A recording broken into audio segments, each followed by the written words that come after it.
नंतर बातमी आहे छत्रपती संभाजीनगरमधून। तिथे कंत्राटी कर्मचाऱ्यांकडून मोठा घोटाळा करण्यात आलाय। क्रीडा संकुलाच्या बँक खात्यातून तब्बल 21 कोटी रुपये लुटण्यात आले। हर्षकुमार क्षीरसागर, यशोदा शेट्टी अशी आरोपींची नावे आहेत। तर यशोदा शेट्टीसह तिच्या पतीलाही अटक करण्यात आली आहे। हर्षकुमार हा मात्र फरार आहे। छत्रपती संभाजीनगरमध्ये कंत्राटी कर्मचाऱ्यांनी हा मोठा घोटाळा केल्याचं बघायला मिळतंय।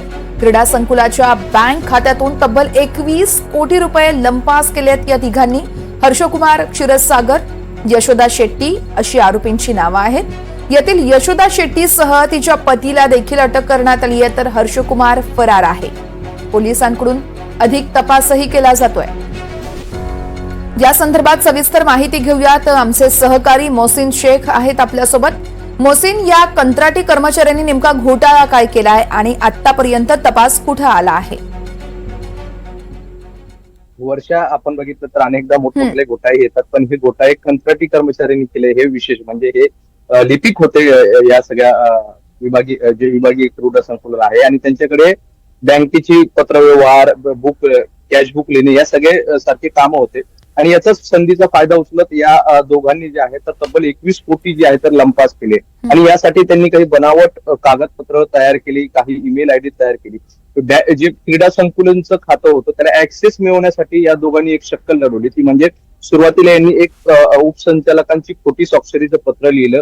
ते पत्र जे आहे तर त्यांना पाठवलं। त्यानंतर त्या पत्राच्या आधारे बनावट ईमेल आयडी जी आहे तर एक तयार केली। ती बनावट ईमेल आयडी रजिस्ट्रेशन केली आणि त्यानंतर त्या जो विभागीय क्रीडा संकुलांचं बँक खातं आहे त्या खात्याशी आपला मोबाईल नंबर जे आहे तर तो जोडून घेतला आणि त्यानंतर नेट बँकिंग सुरू केली आणि नेट बँकिंगचा ऍक्सेस मिळतात या विभागीय क्रीडा संकुलाचे जे 21 कोटी 59 लाख रुपये आहे ते त्यांनी आपल्या खात्यात वळती केले आणि त्यानंतर वेगवेगळ्या खात्यात पैसे ट्रान्सफर केले। मात्र पुढे ही सगळी बाब समोर आल्यानंतर आता या सगळ्या प्रकरणात पोलीस स्टेशनला गुन्हा दाखल झालेला आहे आणि या सगळ्या प्रकरणात आता स्वतः आर्थिक गुन्हे शाखे जे आहे तर तपास करत आहे। यातले एक आरोपी जो आहे तर त्याला पकडण्यात आलेला आहे, त्याला अटक देखील करण्यात आली आहे आणि यशोदा शेट्टी जी आहे तिला अटक करण्यात आली। तिच्या पतीला देखील तिच्यासोबत अटक करण्यात आली। पोलिसांना असा संशय आहे की यशोदाचा पती देखील या सगळ्या प्रकरणात सहभागी असू शकतो। तर दुसरा आरोपी जो आहे तो मात्र अजूनही फरार आहे। त्याचा शोध पोलीस जे आहे तर घेत आहेत। त्याला देखील लवकर अटक करण्यात येईल असं पोलिसांकडून सांगण्यात आलंय।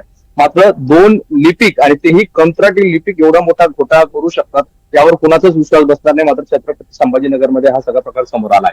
वर्षा, निश्चितच मोहसिन, त्यामुळे आता या प्रकरणात तपासादरम्यान काय धागेदोरे समोर येत आहेत बघावं लागेल। धन्यवाद तुम्ही दिलेल्या माहितीसाठी।